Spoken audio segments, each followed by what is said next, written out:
Everybody. Hi, everyone. We're going to wait for maybe a couple people to check in, but this is ABC 10's Lina Washington, Sean Cunningham. You see the background behind us. We're on the Super Bowl. road.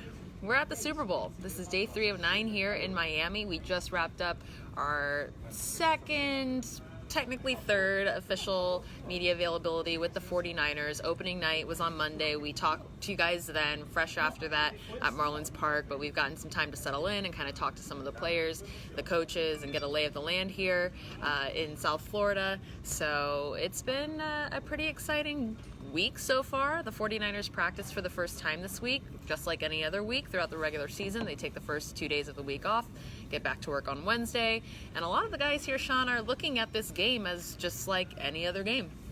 I don't know what you were saying because it is absolutely freezing where we are It's right now. really cold. We are in Miami, Yeah. and we're in a hotel room where the team comes in and has the entire team comes in and has an availability. They are sitting at podiums like this, and then for some of the other players, they end up hanging out in just a bunch of tables, which you'll probably see later on tonight when you tune into ABC 10 at 11 and find out who we got to talk to and some of the cool stories that come from it. But to answer your question, Lina, and I already forgot what it was. Just talk about it. I don't even remember. We're running on fumes here, but it's been great. We were just talking about how they're looking at it as any other week. Yeah, they're looking at it every other week, and even speaking to Quan Alexander a minute ago, they are so loose. It's not like this moment is too big for them. I think some of people who want to criticize and try to say, who's the favorite, who's going to be the underdog, who's going to break first, who's going to have that moment. It's not coming from the Niners yet. No. Now it's still long time to go, but this team feels as if they should be here. They like their chances. They're enjoying it. Yeah. They're certainly a loose bunch, and my favorite thing about the 49ers team is just the personalities on this team are just so infectious. Oh yeah. And if you tune in if you haven't been a 49er fan, haven't been paying attention, when you tune in this Sunday, you're going to see a lot to like. I feel lots of personality on this team. We just on our way out when they kind of wrapped this, we were waiting to talk to Kendrick Bourne because we talked to him last week before the team took off for Miami. But that video that we got with him is one of our most shared on YouTube so far. So we kind of wanted to follow up with him, but in that time they were whisked away because their media availability was done. But then we hopped in on a picture with some of my former college colleagues, and they're just, they're taking selfies, we're hitting poses, like when's the mixtape dropping kind of stuff. But yeah, they're having fun out here. A lot of these guys are relishing it. It's their first, nevertheless, a playoff appearance. And now you're playing on the biggest stage in the world. I mean, thousands of media members here from all across the globe covering this game, covering so many different angles and stories here. I mean, and again, it's in South Florida, and for the 49ers, they have good fortune here because the last time they were here playing for the championship, they won. Yeah, they did. And history hopefully on their side this time. I know a lot of Niner fans are feeling that way. One of the things I love about it is in talking about where this team is at and how they prepare for this, Eric from Indigo, today was the first day they practiced. Yeah. Since they've been in Florida. Right. They have some little walkthroughs, team meetings and such, but yesterday was essentially an off day for them. We passed Eric Armstead, the Sacramento product out of Oregon, and as he was leaving, I was like, "Hey man, how you holding up?" And he says, "I'm tired. I'm tired."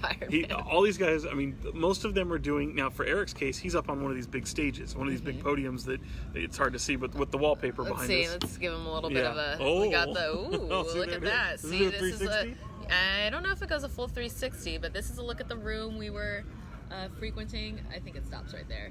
But this was where all the podiums were set up for the players. Eric Armstead, Nick Bosa, George Kittle, Kyle Juszczyk, Jimmy G. Yeah. Good luck trying to get in that scrum. But yeah, I'm still trying to figure out this little Osmo that's thing. okay. It's working pretty good. You're doing a better job than I would. Yeah. I'll say this, when you're up on one of these podiums, you have a flock of media around you. Yeah. It's almost like opening night, media day, every single day. Yes. When you're in the other room where it's just the tables, you might talk to somebody one after the other, and it might be dead for the next 5 minutes. Right. I mean, everyone is in there. So the people who are at the podium, much like Eric Armstead, much like Nick Bosa and Jimmy Garoppolo, those guys are kind of going through the ringer a little bit, and it's we don't feel sorry for them this part of the moment. They're having a good time, but it's starting to take its toll, especially today with practice. The second practice will be tomorrow, and then we'll do this again. It'll be interesting to see how the demeanor of the team changes a little bit, because eventually they're going to start to get over it. And once Friday hits, it's off limits. It's off limits. The team will be able to collect their thoughts and head into Sunday. And be fine with it. Yeah, I mean, and even leading up to this game, I mean, they had 2 weeks to prepare, and we've had 2 weeks to talk to these guys almost every day. Yeah. And the one common theme among them, not just the fact that they're keeping this as any other week, any other game, but between Jimmy Garoppolo and Richard Sherman and some of the other guys who have had Super Bowl experience, the one thing that they say that is different and that you need to prepare for is the media. All the different obligations you have to speak to not only us, but obviously this is being broadcast on a particular network, so you got to do all the different packages and vignettes and sit downs with those personalities, in addition to ESPN and the radio, on TV, and then the local people who probably already set up exclusives with guys that they were anticipating to get here. So these guys are answering a ton of questions, and as we heard from Nick Bosa on opening night, they're not necessarily getting crazy questions. Most of them, they're just repetitive. So I mean, how many times can you ask them, how much are you looking forward to this? What's it like to be in your hometown? Right. How much have you learned from Jimmy Garoppolo as a backup, Nick Mullins? I mean, I'm sure he's fielded that question so many times. I think we asked the most pertinent question to Nick Bosa, and that was, where's a good spot? Oh, yeah. Where do you recommend in the Fort Lauderdale area? Because he was quick to correct us. Yes, he was. And I kind of know the lay of the land because I've frequented South Florida many times. But there's a difference between Miami and where the Super Bowl is actually being played. No doubt. They call it Miami, but it's Fort Lauderdale-ish. It might technically be Miami-Dade County. It's about a half hour away. It's like if you were going to Stockton. Right. It's like if the Super Bowl was in Stockton. Sure, yeah. Just like that. Let's speak it into existence, how about that? But yeah, so Nick Bosa is from Fort Lauderdale, not Miami, sort of North Miami, St. Thomas Aquinas, a nationally ranked program, pumping out guys like his brother, obviously, Joey, and tons of guys who've come through that professionally and doing big things on the college stage. But he suggested and recommended Catalina's Cuban food. So my arm's twisted. Yeah, that's in Fort Lauderdale, so we'll have to make the hike. But if not Cuban food, we've already experienced Cuban coffee, which is a staple here in South Florida. So that's been great. But other than that, we haven't really had much of an opportunity to get a taste of we've been working South Florida. So. And the best part about it, I mean, one of the things I like is some of these stories that we're coming up with, because we've obviously focused a lot on these local guys, these three local guys. Again, Akella Witherspoon, Eric Armstead, and Ross Dwelly, with ties to our area. And we get to hang with their families. We get to see what they're all about. And even some big influencers around them. Like, for example, today we spent a good portion of the day in what was really Coral Gardens. Yeah, with Coral Gables. Excuse me. Miami Gardens is where the game will be played. But yes, Coral Gables. There we are. So there's a trainer there where Akella Witherspoon comes in the off season, and it's not so much a trainer. It's a body sculptor, really. Trains his body. Also, spirituality is a huge part of it. Training the mind. And if you've ever met Akella Witherspoon, the guy is one of the most cerebral people you will meet. Think of Richard Sherman, and then multiply it by 1,000. Man, he wants to be a surgeon after all of this. Yeah, after his NFL career, he wants to be a brain surgeon. That is where his mentality is at. I call him a Renaissance man because he has interests all over the board. The guy started as a great soccer player, went into playing baseball. The guy's still draft eligible for baseball. It's crazy. So he sees himself doing great things even after football. But he's also a very talented player. And while we're in there talking to his father, Lucky Witherspoon, to talk about what it's like to have your kid in the Super Bowl. I think every parent would like to hear that type of story. How do you prepare? What's the demand like for you? It's a dream for your kid. Is he fulfilling your dream as a former football player yourself? The trainer, and his name is Dodd Romero. Dodd Romero, great name. Legend out here in South Florida. And this guy is quite a character. I mean, an intense human being, wrestles alligators. Really? And he has another client that will be in the Super Bowl by the name of Jennifer freaking Lopez. J-Lo, and if you don't know. And we were in there, and her and Alex Rodriguez arrived to the gym. We couldn't take any pictures. Kind of did. We didn't take any video, but we're gonna sneak something in. You'll see. I made sure to get proof that they were in the same building as us at the time we were. But yeah, we have a great story coming up on ABC 10 later this week as we continue our coverage here in Miami for Super Bowl 54. And yeah, I mean, this guy, Dodd Romero, I'm ready to run through a brick wall for this guy. I just met him today, but I needed that. He gave us a sermon. He gave us some motivation. Yeah. He gave us, some nuggets about Akello and Lucky that were just so invaluable. I mean, he calls Lucky his twin soul. So to have that guy working on Sacramento's own Akello Witherspoon, you can definitely expect to see great things from Akello. He's wearing number 23 on the 49ers, okay? Yep. So keep your eyes peeled. Number 82 on the 49ers is Ross Dwelly, Oak Ridge High School product, born in Sonora, but now an El Dorado Hills native. He didn't have any offers immediately out of high school, but then University of San Diego took a chance on him.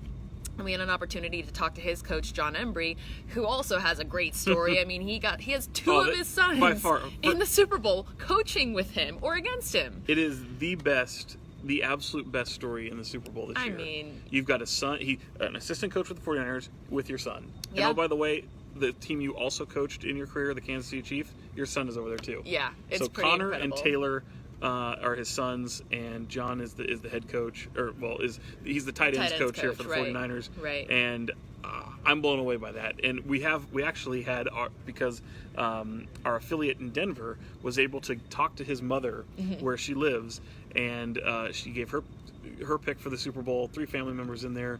On both sides. I think it's fantastic, and Yeah. I can't think of a single other instance where that's happened. Yeah, and another kind of fun family nugget for this Super Bowl, especially on the Niners, is that Kyle Shanahan and his father Mike, of course, Right. who won a pair of Super Bowls with the Broncos, they're the first father-son pair to make it to the Super Bowl. So that's pretty interesting. And, just to hear all the stories that Kyle shared with us last Friday before the team took off from Santa Clara, the lessons that he learned just working under his father and the habits that he kind of formed working under his father. Same thing you see in Jed York and his Right. mentality in forming this team and shaping this team. And they echoed the same thing with John Lynch, who is also here today fielding questions from the media.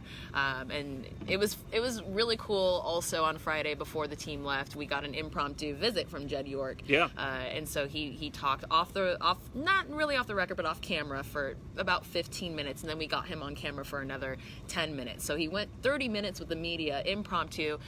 He just drove home the point that between him, Kyle, and John, their family connection with football put them on the same mentality to get to where they are today in terms of forming this team. A nugget that I tried to get out of him again on camera, but he did mention when we were kind of getting just sound from him, was the Reuben Foster situation that went down last season. And he described that as kind of the turning point for the culture in this team. He and John and Kyle kind of formed this line in the sand. They said, hey, we love Reuben. We want to give you a second chance. We believe in second chances, but after so many of those second chances, you gotta cut him loose. And they took a lot of flack because he is a first round draft pick. He's supposed to be the next star on this team, but they had to maintain this level and expectation of what's demanded and expected of you as a player, as part of this organization, and what they wanted to do with it. And you know what? And kudos to the 49ers, because what they showed was that football goes on, and you always have talent ready to step in. And while, yes, it would be neat to see Reuben Foster as a player on this defense. Oh my gosh, can you imagine that? But look at how they are right now. They're a very prolific, as Quan Alexander would say, legendary defense. I didn't want to believe that earlier in the year. I didn't want to believe that this 49er defense was up there with the 85 Bears, and I'm not saying it is. I still don't believe that. But it is good. It is a very rare collection of talent who have been able to, look, you can say they've gotten by, they had a little bit of an easy schedule, whatever you want to say, they still have to do it. And you don't get to the Super Bowl without, the proof is in the pudding. So all you can do is do what's in front of you. And this defense, to me, is the most incredible thing about the 49ers. And that's the reason why there's so many people already looking towards next year before the Super Bowl is even over and saying, how do you keep it all together? Yeah, it's going to be tough. All that money and still not enough to go around. No. You mentioned that defense. The third guy that we forgot to mention or just kind of breezed over was Eric Armstead, defensive lineman, number 91 on the 49ers. And this was his best year, his best season in his career. He's 4 years in, 5 years in. This is fifth year. Fifth season. He battled through injuries for 2 seasons, and now he's back. He's healthy.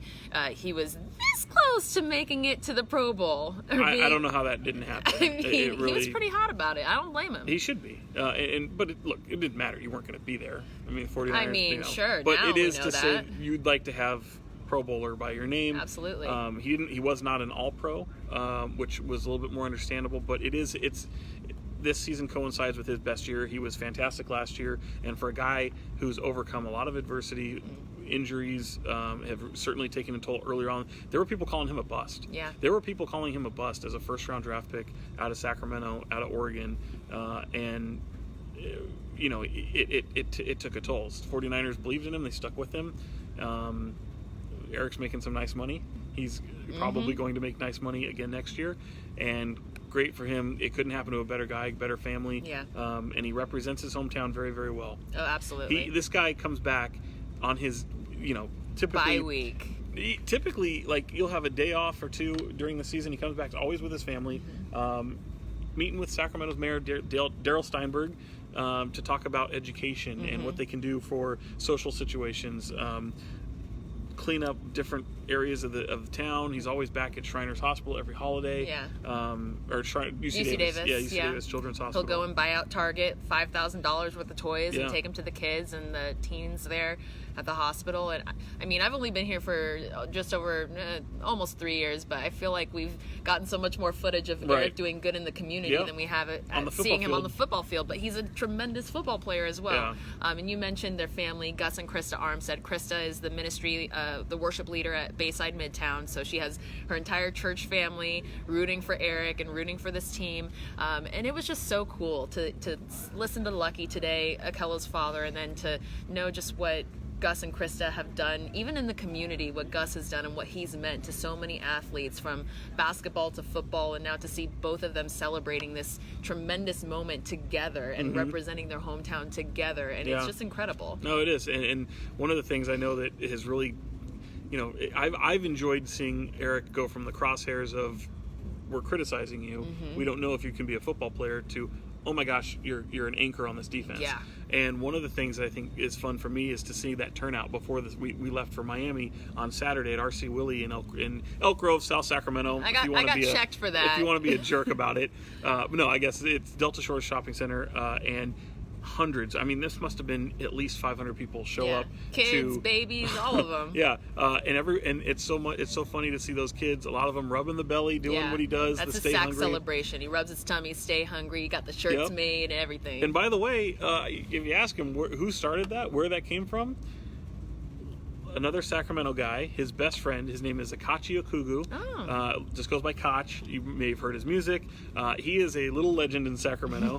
And Stockton now. And in Stockton too. Yeah, so what he does, he has a role with the Sacramento Kings. He's on the development side of helping these players develop, working out with them all the time. Not necessarily part of the coaching staff, but it's something that he might have visions of being one day.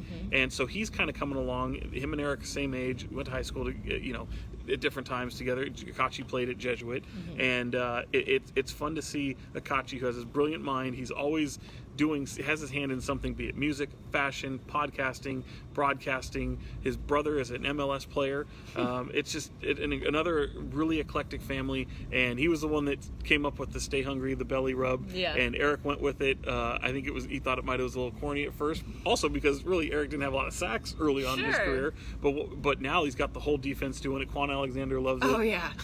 I think he's got 12 sacks now with the postseason included. 12, 13. Took down Aaron Rodgers. Took down Kirk Cousins. Russell Wilson. Come on. Yeah, you're in trouble if you see number 91 coming for you. Yeah. But yeah, tons of fun personalities on this team. Just getting to sit down and obviously they've seen our faces several times. Yeah, over the they're last sick couple of us. weeks. Yeah, they're Quan Alexander's probably like, dude, leave me alone.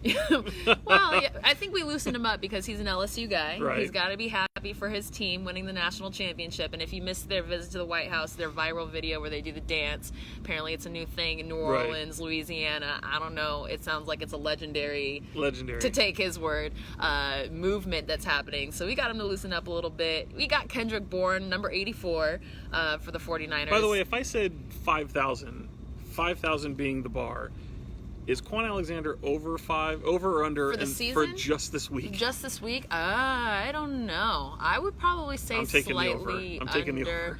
Only because I don't think that many media members have gotten to him quite yet. Okay. You know, I just... He is the gift that keeps on giving. Yeah, he's great. Red hair, braided, twisted. I mean, he's got the ice on his neck. He's got the ice in his ears. The 5'6" on Yep. both sides. I mean, my gosh, the guy's great. Yeah, tons of, different. You got the veterans. Richard Sherman was literally sitting in this chair yesterday. He dropped several nuggets from talking about players' rights to the development of Kello Witherspoon, because they go at each other in practice, and Richard Sherman's become his mentor in the last 2 seasons that they've been working together, and it's been amazing to watch. It is, and we talked to Greg Papa, the voice of the 49ers, who used to be the voice of the Raiders. He spent his first year with the Niners this year, and people have attacked Akello a little bit. I think Akello's had a phenomenal year.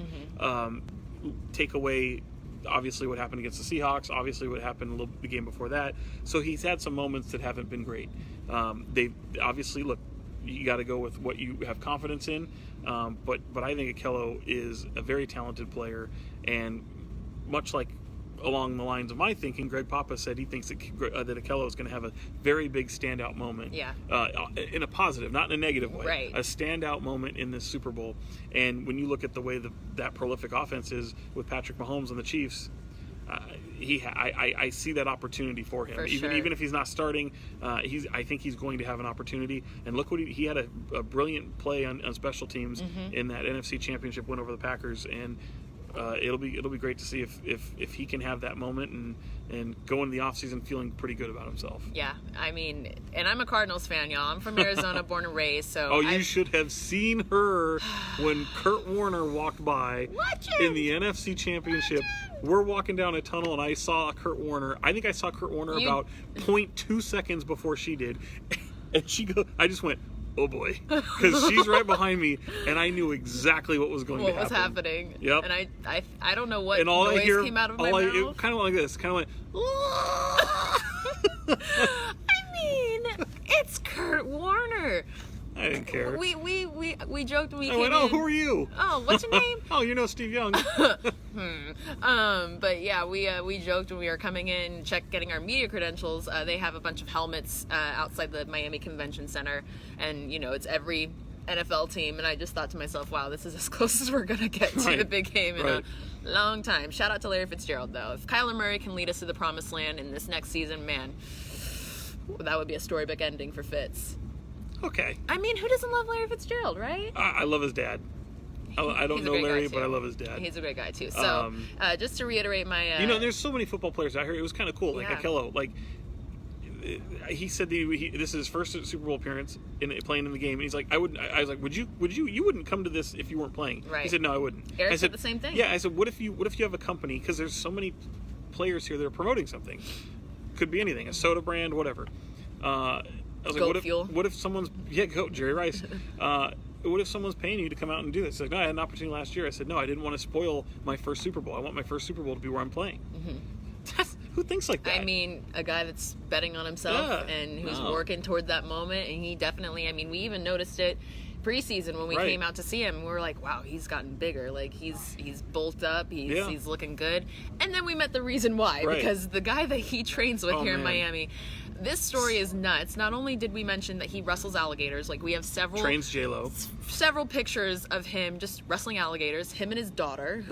Great story about his daughter and his faith and how that came to be. But Akello, between Lucky, Dodd, and Akello, they all told this story.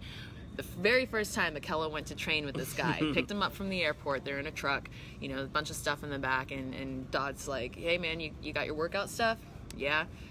Are you ready to go? You feeling good? Yeah, I'm feeling good. All right, hop out the truck. I'm going to put it in neutral, you just push it. And it's like 90 degrees outside. It's South Florida, so that's really like 115 with the humidity. And he had the hoodie, put the hoodie up. Told him to put the hoodie up. And he said, excuse me, he pushed that truck for 5 miles. with Dodd pumping the brake. So, and he didn't brake. It's kind that of was a the thing. jerk move on his part. Yeah. But he didn't brake, and he was like, I'm still going to do this. Well, even if he's going to try and mess with him by hitting the brake, he still did it. And the will of that kid is really, it's really impressive. It really is. Yeah, I can't wait to share that story. It's going to be so fun. I think so. I mean, Dodd is a very intense human being. Intense. I looked at him as if he had 3 faces on his head. Well, he's big enough. His guy's shoulders and delts are out of this world. Unbelievable. I mean, just imagine, like, you know, a Mr. Olympia with this like crazy hair mixed with like Joel Osteen or like TD Jakes. Right. Really, thrilled to meet him. And here's the thing: Akello could have had an invite to the Super Bowl. Give Dodd an invite to the Super Bowl. J-Lo, same thing. He told them both no. He told Jennifer Lopez, who is headlining the Super Bowl at halftime, no, I'm okay. I'm going to watch it from home. Well, I think she even said, like, you want to watch this from home, right? Like, she knows this guy. Like, you know, she knows he wants to see everything. He wants to watch the performance and the different angles and, most importantly, be with his family, his wife and his daughter. So that's... he was just such a humble guy. Everything, all the success that he's had, all the clients he has, Russell Wilson among them. You know, he's talking about Ray Allen's hanging out with my daughter. So he's very tapped into anybody who comes through Miami. They probably trained with this guy at his house, at his gym. Apparently his house is like a compound of workout gear and all this great stuff. So, yeah, I mean, really great interview. You see why Jennifer and Alex and Akello and Lucky all look the way they do, and Russell Wilson too. So that's pretty exciting. But yeah, and why I don't. Well, I will say I was humbled when he was like, yeah, you kind of got the confidence about you. Like, he kind of saw a little bit of something in me that he sees in some of the people he trains. I'm not pushing a truck for 5 miles neutral in South Florida, but hey, I'll watch take you do it. I'll hang out. Yeah, I'll sit in the passenger seat and like take the selfie or something like that. But yeah, tomorrow we are actually going to hear from Shakira and J-Lo. Here we are. So we will definitely keep you guys posted on what goes down there. Of course, I'm sure there are a bunch of prop bets up for what's going to go down during the halftime show. How long will Demi Lovato's national anthem go? Right. Over under 2 minutes. Okay, I'm gonna take Actually, I think it's less than 2 minutes. Sorry, I don't think that's. I shouldn't say 2 minutes because I think it's a minute 30 is what the books will have it. Okay. And if you go over and under the minute 30, I'm gonna go over because this is her second big event. Yeah, the Grammys were huge. I mean, since you know, her overdose, so she's gonna come out on the biggest stage. She's got great pipes. I know she's gonna tear it up, and we're gonna be there at Hard Rock Stadium. That's right. We actually get to watch. We actually do when the game happens. There's nothing else. Yeah. There's nothing else we have to worry about but the game, the production, taking it all in, and then getting in position to go inside a crowded, either celebratory locker room or a very dejected locker room. Yeah. Well, I picked the Chiefs to win. So she's rooting for a dejected locker room. I mean, I would be happy to see the Sacramento guys celebrating. Obviously, that would be a great storybook finish to the season, but I just had to spice it up a little bit. Right. I'm gonna go opposite of what Sean's got, which is the Niners. Yeah, I mean, picking with the, and again, I grew up a Niner fan, but it's picking with the head and the heart. I mean, I think it's both the same. You know, I'm confident in what that defense is. I'm confident that the offensive side of the ball can still muster up points. They're not. Look, they've gone up against high potent offenses all year. Granted, it didn't work out well for the last time that they faced the Chiefs when Jimmy Garoppolo was hurt, but this is a different animal. We'll see what happens in the Super Bowl. Can't wait. Yes, Chiefs, and 49ers, and it's cold in here, and we are the last people, as usual. Security's looking at us funny. Yeah, so Sean Cunningham on Twitter, L Washington TV on Twitter. Send us your questions. Tomorrow will be our last opportunity to talk to any of the players, J-Lo, Shakira, and then we're off for the next 2 days, but you will see our coverage on ABC 10 online, on digital. Subscribe to Hello Sports on YouTube. That's where all of our content we have all sorts of sports and all sorts of interviews from local guys, the biggest names here with the Niners. We haven't really paid much attention to the Chiefs, but you know, we've got plenty of stories to cover for the local guys and the local teams. So submit your questions, football related or not, South Florida related or not. Give us your suggestions for places to go, see, eat, whatever, and we will check in with you guys later this week from Miami.